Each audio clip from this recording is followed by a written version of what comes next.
2024년 12월 26일 목요일 새벽기도에 오신 성도님들을 주님의 이름으로 환영합니다. 오늘 우리에게 주시는 하나님의 말씀은 시편 114편 1절로부터 8절까지의 말씀입니다. 제가 가진 성경으로 구약성경 887면에 있는 시편 114편 1절로 8절까지의 말씀을 제가 봉독하겠습니다. 이스라엘이 애굽에서 나오며 야곱의 집안이 언어가 다른 민족에게서 나올 때에 유다는 여호와의 성소가 되고 이스라엘은 그의 영토가 되었도다. 바다가 보고 도망하며 요단은 물러갔으니 산들은 수량들 같이 뛰놀며 작은 산들은 어린 양들 같이 뛰었도다. 바다야 내가 도망하면 어찌함이며 요단아 내가 물러가면 어찌함인가. 너희 산들아 수량들 같이 뛰놀며 작은 산들아 어린 양들 같이 뛰놀면 어찌함인가. 땅이여 너는 주 앞 곧 야곱의 하나님 앞에서 떨지어다. 그가 반석을 쳐서 못물이 되게 하시며 차돌로 샘물이 되게 하셨도다. 아멘. 오늘 본문인 시편 114편은 6월절 식사 때 이스라엘 백성이 즐겨 불렀던 찬양으로 지난날 조상들을 구원하신 출애굽 사건을 회고하면서 전능하신 하나님이 얼마나 위대한 분이신지 노래하고 있습니다. 먼저 본문 1절을 보시면 출애굽 사건을 야곱의 집안이 언어가 다른 민족에게서 나올 때라고 기록하고 있습니다. 이 표현은 단순히 애굽에서 탈출했다 정도로 끝나는 것이 아니라 그 이상의 의미를 갖습니다. 이스라엘은 언어가 다른 민족, 이상한 언어를 사용하는 다른 민족 사이에서 살았지만 사실 그들은 하나님과 대화하는 민족이었다라는 자부심을 가지고 있는 표현입니다. 즉 정치와 종교의 모든 근거가 하나님께 있는 백성이었다라고 말하는 것이죠. 본문 2절에서 유다는 여호와의 성소가 되고 이스라엘은 그의 영토가 되었다라고 선언하는 이 한 문장 안에는 하나님께서 주시는 영적 통치와 정치적 통치가 함께 들어 있습니다. 거룩하신 하나님이 성소로 임하실 뿐 아니라 이스라엘의 삶 전반을 영토로 삼으셨다라는 의미가 담겨있는 선언입니다.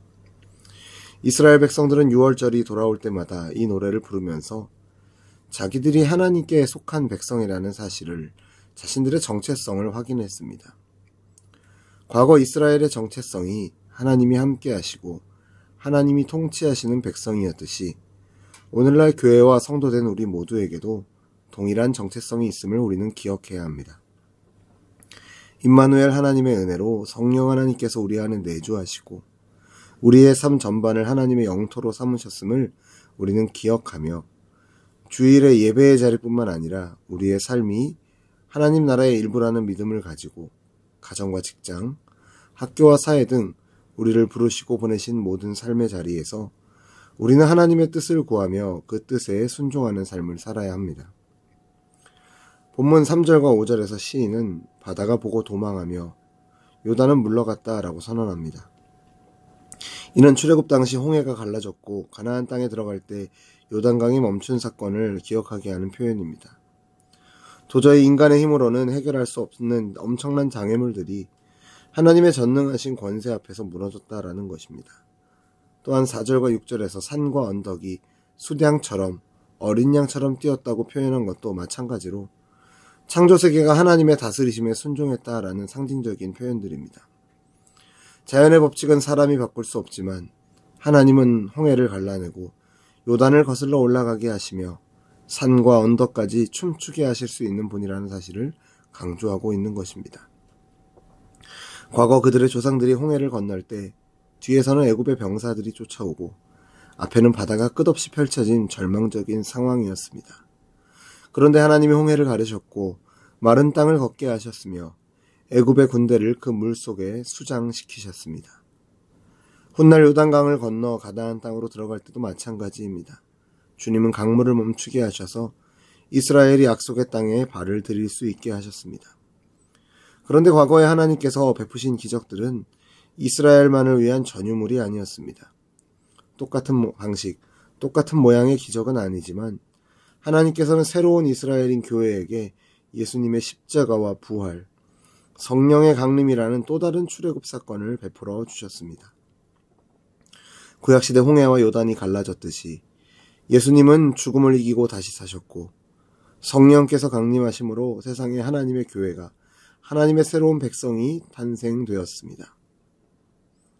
우리는 이 모든 과정이 하나님의 전능하신 권세 안에서 전능하신 능력 안에서 이루어졌다는 사실을 기억해야 합니다. 우리는 십자가와 부활 그리고 성령 강림의 기적을 통해 부름받은 자들입니다. 본문 7절을 보십시오. 땅이여 너는 주 앞 곧 야곱의 하나님 앞에서 떨지어다 라고 외치고 있습니다. 이는 두려워 떨라라는 의미도 있지만 바로 앞에 있는 6절에서 뛰놀며 라고 한 것과 같은 맥락으로 춤추듯이 떨며 기뻐하라 라는 뜻으로 해석할 수도 있습니다. 왜냐하면 하나님은 우주 만물을 심판하고 통치하실 수 있는 두렵고도 존귀하신 왕이지만 한편으로는 자기 백성을 사랑으로 감싸주시는 아버지가 되시기 때문입니다. 또한 8절에는 반석을 치면 물이 되고 차돌을 깨트려 샘물이 되게 하시는 분이라고 말합니다. 원래 돌덩이와 물은 전혀 다른 성질을 지녔는데 하나님은 반석에서 물을 흘러나오게 하십니다. 광야라는 척박한 환경에서도 백성의 목마름을 해결해 주신 능력의 하나님이라는 뜻입니다. 그런 능력의 하나님이시기에 그분 앞에 서면 온 땅이 떨 수밖에 없고 동시에 우리는 그 놀라운 은혜에 감사하며 춤출 수밖에 없는 것입니다. 성경을 보면 이스라엘 백성은 홍해를 건넌 뒤에도 광야에서 40년의 시간을 보내게 됩니다. 그 사막 같은 땅에서 물이 없으면 목이 타서 죽기 쉽고 음식이 없으면 굶어 죽기 쉬운 상황이 40년 동안 반복되었던 것입니다. 그때 하나님은 하늘에서 만나와 메추라기를 내려주셨고 반석에서 물을 내셔서 백성을 먹이셨습니다. 즉, 이 백성의 생존 자체가 하나님의 은혜와 기적의 연속이었던 것입니다. 저와 여러분의 인생도 마찬가지 아닐까요? 인생은 광야의 길이라는 말을 우리는 종종 합니다.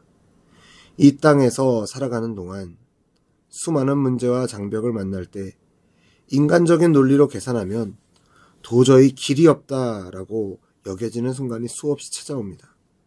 그러나 믿음으로 눈을 들어보면 하나님이 바다를 가르셨던 것처럼 길이 없는 그곳에 길을 내신다는 사실을 깨닫게 됩니다. 그리고 목마른 우리에게 반석 같은 상황에서 오히려 생수의 은혜를 부어주신다는 것을 경험하게 될 줄로 믿습니다.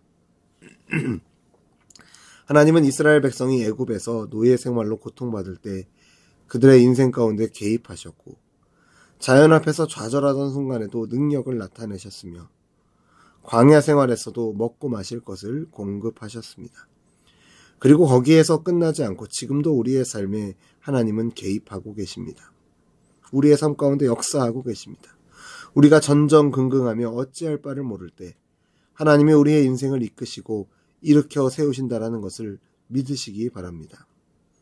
우리 인생에 대한 하나님의 개입은, 하나님의 역사는 우리의 필요를 채워주는 초자연적인 방식으로 나타날 수도 있고 혹은 누구 한 사람을 통해 도움을 받게 되는 방식일 수도 있습니다. 그 방식이 무엇이든 한 가지 분명한 것은 하나님은 당신의 자녀들을 버리지 않으신다라는 것입니다. 그래서 우리는 살아계신 하나님을 찬양하고 경외해야 하는 것이고 날마다 주님께 기도하며 의지할 수 있는 것입니다. 말씀을 맺겠습니다. 오늘 본문에 기록된 홍해가 갈라지고 요단이 멈추는 기적은 과거형이 아니라 지금도 반복되고 있음을 믿으시기 바랍니다. 우리는 하나님의 구원 역사에 참여하는 백성이고 하나님은 현재 진행형으로 우리의 삶에 개입하시고 역사하고 계십니다. 사랑하는 성도 여러분, 우리의 삶의 모든 영역에서 주님의 통치를 받으며 거룩한 백성으로 살아가시기를 주님의 이름으로 축원드립니다. 구약시대 이스라엘 백성이 유월절마다 노래를 부르며 자신들의 정체성과 사명을 다짐했던 것처럼 우리도 십자가와 부활을 통해 우리가 하나님 나라의 백성임을 잊지 않는 저와 여러분 되기를 바랍니다. 삶이 메마른 광야 같을 때도 바닷물이 길을 막고 있을 때도 전능하신 하나님이 우리를 결코 버려두지 않으심을 믿음으로 바라보며 고백하시길 바랍니다. 세상에는 수많은 어려움이 있지만 야곱의 하나님이 곧 우리의 하나님이라고 믿음으로 선포하며 그 하나님의 권능이 우리의 구원이고 기쁨임을 기억하며 오늘 하루도 우리의 삶 가운데서 일하시는 하나님, 우리의 삶을 통해 일하시기를 원하시는 하나님, 그 하나님의 뜻에 순종하며 믿음의 한 걸음 한 걸음을 내딛는 저와 여러분 되기를 간절히 축원합니다. 기도하겠습니다. 사랑과 은혜가 풍성하신 하나님 아버지, 오늘도 말씀을 통해 전능하신 하나님의 구원과 능력을 다시금 깨닫게 하심을 감사드립니다. 바다도 갈라지고 강도 물러가게 하시는 크신 능력으로 지금도 우리를 인도하심을 믿음으로 감사하며 찬양합니다. 광야 같은 세상을 살아가면서도 두려워 떨지 않고 오히려 하나님을 경외하며 감사의 마음으로 주 앞에 나아가기를 소원합니다. 우리를 인도하여 주옵소서. 우리의 모든 삶의 영역에서 하나님의 통치를 인정하고 예수 그리스도의 십자가와 부활을 통해 주어진 구원을 더욱 깊이 누리도록 은혜를 더하여 주옵소서. 혹여나 절망의 벽 앞에 서 있더라도 홍해를 갈라내신 하나님의 기적을 기억하며 길이 열릴 것을 기대하게 하시고 우리의 목마른 심령에 반석에서 솟아나는 영적 생수를 부어주시며 날마다 기쁨으로 주님의 구원의 역사를 찬양하는 우리 모두가 되게 하여 주옵소서. 이제 우리의 걸음이 어디로 향하든 주님이 동행하심을 믿고 감사함으로 나아가게 하옵소서. 모든 염려와 근심을 주께 맡기고 주님의 선하신 계획이 우리의 삶에 이루어지도록 순종하여 걸음을 내딛게 하여 주옵소서.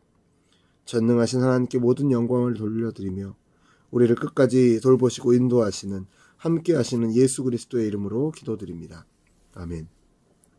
우리 주 예수 그리스도의 은혜와 하나님 아버지의 무한하신 사랑하심과 날마다 함께 하시며 능력과 위로를 주시는 성령 하나님의 교통하심이 오늘 이 말씀을 붙들고 이 땅에서 하나님을 경외하며 거룩한 통치를 힘입어 살아가기를 소망하는 우리 열린비전교회 모든 성도들과 삶의 걸음 가운데 이제로부터 영원토록 항상 함께 있을지어다. 아멘.